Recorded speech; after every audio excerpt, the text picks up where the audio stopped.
To an astonishing degree, the government is buying in volume from startup companies. That's good news for innovation and moving at mission speed, but how do you ensure defense-grade security compliance when you are a startup? The key is really changing the mindset from security being a compliance requirement to security really being a mission enabler. Our role is not to really slow innovation down. It really is to help the organization, one, understand the risk, two, make informed decisions, and three, move faster with confidence. I always feel that the best security programs don't create those barriers. They create the foundation that allows innovation to happen securely.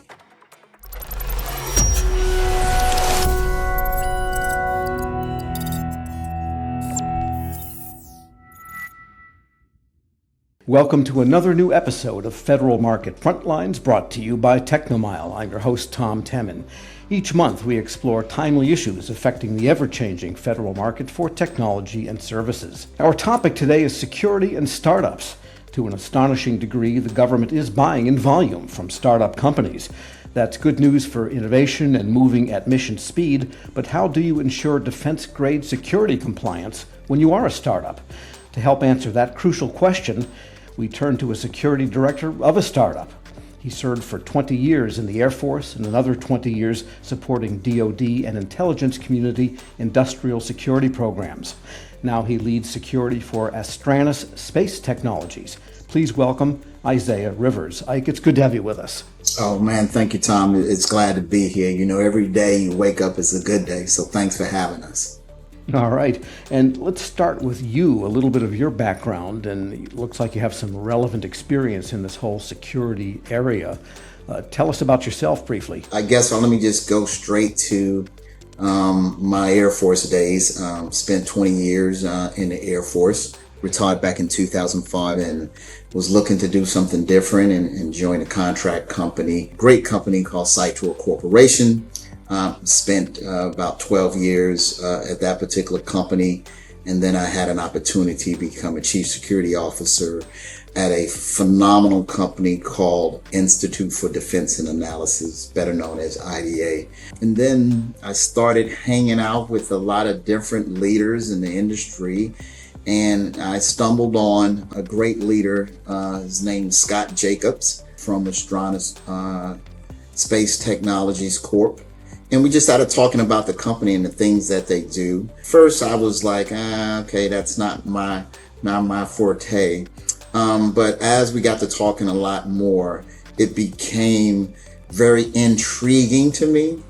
And took a visit out to San Francisco. That's where our headquarters is at. And then I got to see a great company like Astranis, where they build and make the satellites from the very beginning, from the motherboard to the payloads to all the panels of the satellites right in the warehouse. And then I said to myself, I wanted to be part of this. And then it just all came together.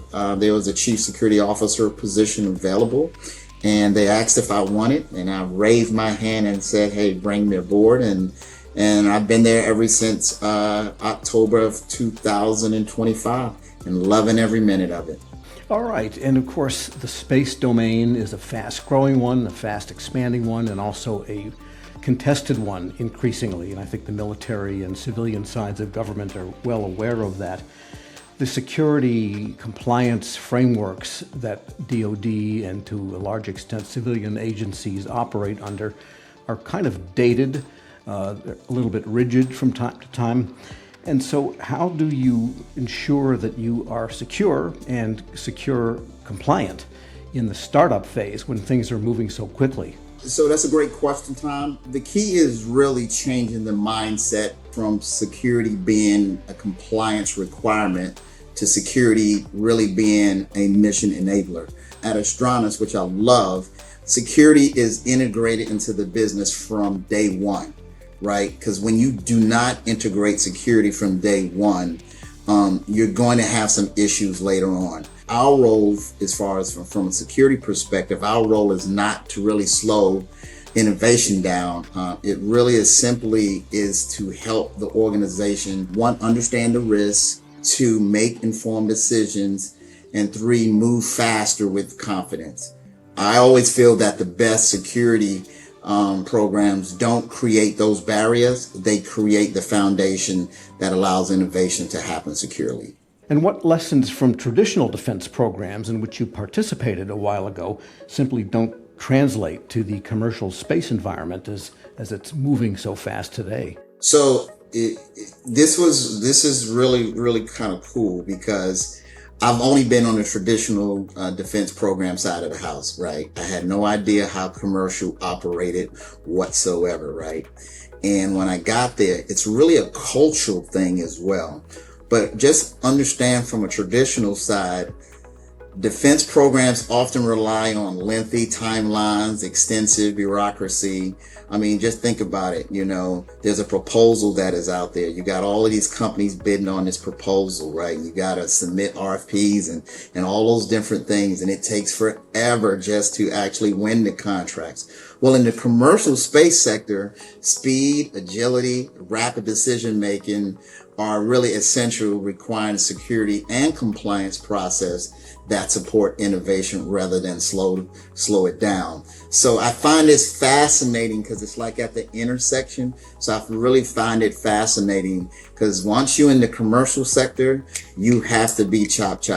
So that's the difference that doesn't translate to commercial space, is really just that timelines. Sure, yeah, things move fast. And we should point out you are a spokesperson for the National Industry Security Program Policy Advisory Committee, the NISPAC. And in that role, you interact with security leaders throughout the industrial base. And so the issue of meaningful data visibility in mature, secure organizations comes up there. And programs have room to grow. Talk about that whole role and what you're learning there. So in the commercial space side, plus my CEO, he's a data guy, right? So it's really data driven, right? But I find that a mature security organizations really will use the data to make decisions, not just to complete reports, because sometimes most folks want metrics just for reports. But the visibility really means understanding like your risk, identifying those trends, and knowing where resources are needed to be focused, right? And so that data can help that out in a big way. But the future of security is moving from that inspection ready to continuous ready. But the question is no longer, are we ready for the inspection? The question is really, are we ready for the mission, right? And that data will actually help you be prepared for that mission and succeed with that mission. So really that continuous, I think, versus episodic, or let's say some cynically call the theatrical readiness, is really crucial, sounds like. Yep. All right. And of course, we have now the introduction of artificial intelligence into almost every domain for both government and industry. And how is that changing this whole security thinking, the whole national security community, and how it thinks about operations and risk? What do you see there? I really love this question because I think every listener's probably listening today at this episode has a friend named Chat, CHAT, right? And so Chat is kind of my good friend and everybody else's good friend from an AI perspective, because AI is really transforming security by helping leaders analyze information faster, identifying risk earlier, and making better decisions. But we must remember, just because we're using this does not mean that our adversaries are not using it. Because remember, our adversaries are using the same technologies, and some of them are probably using some better technologies. So the opportunity is significant, but there's still some risk. But let's not forget, the future is not AI replacing security professionals, because that's what I hear a lot of times, that AI is replacing us, right? It's not replacing security professionals. Actually, AI is empowering them to move faster, smarter, and more effective. And when you can do that, you're going to get some more time back in your day to actually go back out and look for more risk. So AI is definitely the wave of the future for security. And if you're not using it, shame on you. You better get to it. Right. So the adversaries, as you point out, are using artificial intelligence against our companies and our programs here in the United States, but yet AI can also be used by us to enhance security. And so hopefully you can cancel out what the bad guys are doing. Yes, I would say that. Good. And so what's your advice for the next generation of security leaders that are coming up? You know, when I saw this question, I found it fascinating because I come from the old school era, and the old school era is that, we had to learn the hard way. But in today's, because we're so techy and you can get things by just typing in a word, and you can learn so much.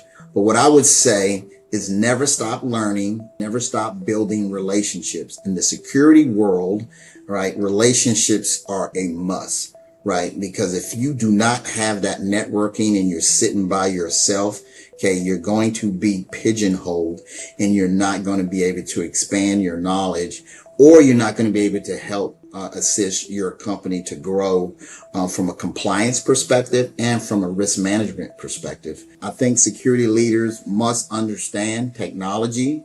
We must understand business, and we must understand the mission. The next generation cannot just be compliance experts. See, back in the days, we were just compliant experts. They cannot just be compliance experts. They must be a strategic advisor who can influence decisions and enable organizations to succeed. That is what the C-suite is looking for. Those individuals who can influence those decisions. And security leaders have an age-old problem like IT leaders do, and that is convincing CEOs and financial management of companies, especially startups, that those functions, security and IT, are not merely costs, but business enablers. Now, you could say IT costs as a relative part of the pie of costs is lower now relatively than it was 30 years ago because of cloud and software as a service and so forth. Nobody's buying an IT hardware infrastructure anymore. Security, you have to be on top of. So what's your way of making sure that security is seen as that business enabler for the startup and not simply a cost? So for me, it's very, very important to understand the business side of the house. It goes back to what we was talking about before, where security was, in the old days, compliance experts, right?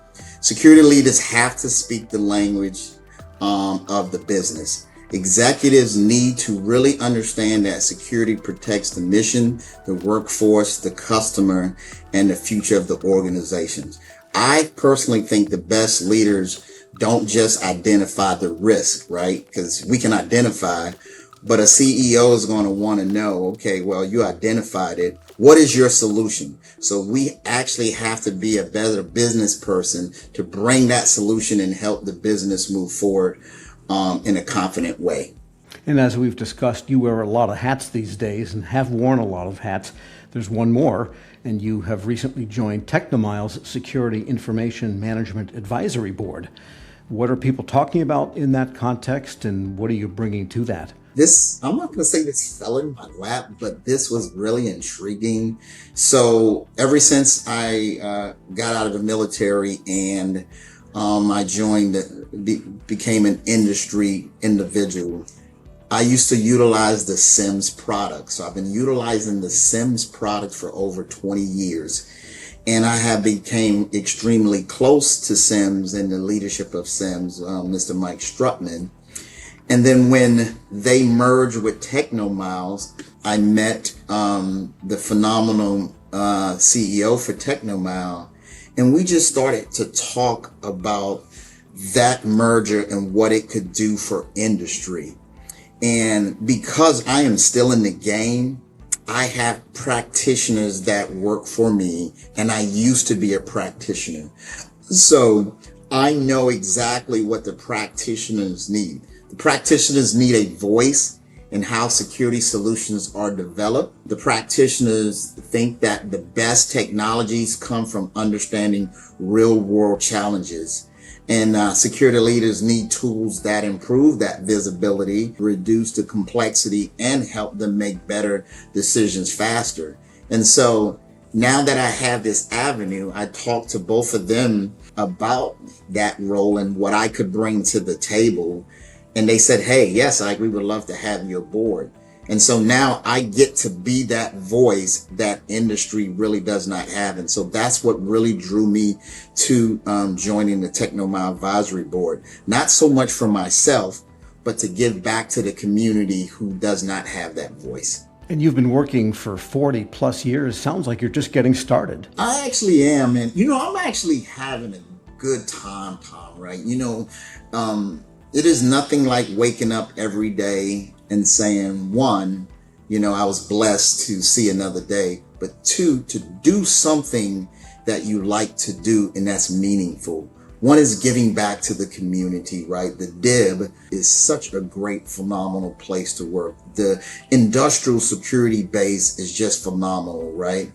And protecting the warfighter and knowing that you're protecting the warfighter and knowing that the things that you're doing on a day-to-day basis helping protect that warfighter is really a self-accomplishment to anybody, right? And so, just what I just really wanted to just say to folks is just that keep doing what you're doing.